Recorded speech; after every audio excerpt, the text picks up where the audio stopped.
6, 7. Če si mlad, pa zdrav, se je naumen cepiti. Sam res, zakaj bi se mogel jaz močan, mlad, zdrav cepiti? Pa se je en virus, k mene že ne bo j***bal. Ali pa?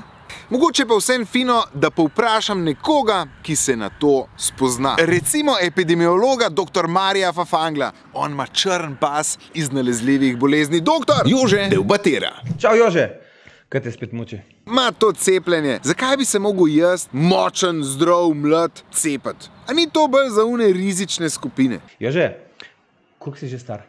40, hočem reči 41. 40. A veš, da imaš tveganje, da prestaneš v bolnico zaradi covida 15krat večjo kot osebo, ki ima 18 let, pa 130krat večjo, da umreš zaradi covida? Dobro, mogoče nisem mlad, ampak se pa ukvarjam s športom. A veš, da ko športaš in vzdržuješ tvojo krasno fizično formo in se poškoduješ, te tudi zanima, da bojo bolnice prazne oziroma da te bo lahko skrbele. Covid ima pa ravno ta problem, a ne da polni bolnice.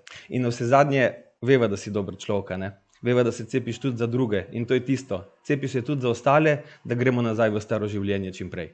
Dobro, ampak kako bomo pa to dosegli, da se bomo vsi cepili?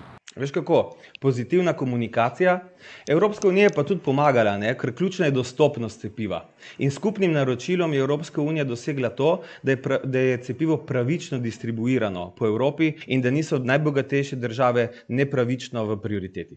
V EU smo torej vsi na istem, ni privilegirancev. Kako pa je s cepivi drugje po svetu? Veš, že ta epidemija se ne bo končala, če se ne bo končala vse posod po svetu. In vse posod po svetu se lahko konča samo tako, da bo cepivo dostopno globalno. In tudi tukaj Evropska unija pomaga. Iniciativa COVAX skrbi ravno na tem, da je cepivo dostopno tudi izven EU. Ker če se ne konča za vse, se ne konča za nobenega.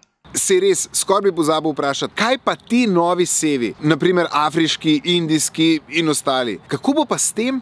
Tukaj pomisli sam na to. Ni še variante ali novega seva, za katero cepivo ne bi bilo učinkovito. To je prva stvar. Druga stvar, pa delamo na tem. Evropska unija, iniciativa HERA Inkubator, ravno to skrbi, da imamo možnost, da po celi Evropski uniji sekveniramo in iščemo nove variante, tako da ko jih najdemo, lahko prilagodimo cepivo čim prej, da bo učinkovito. Če torej povzamem, cepiti se je varno in nujno, če se hočemo kot družba čim prej vrniti v običajno življenje. In tudi zaradi EU je cepivo varno in dostopno. Zdaj se grem pa cepiti. Točno tako, Jože. Cep se zase, za vse nas, pa povej tudi drugim. Dogovorjeno. Hvala za pogovor in adijo. Čau, Jože.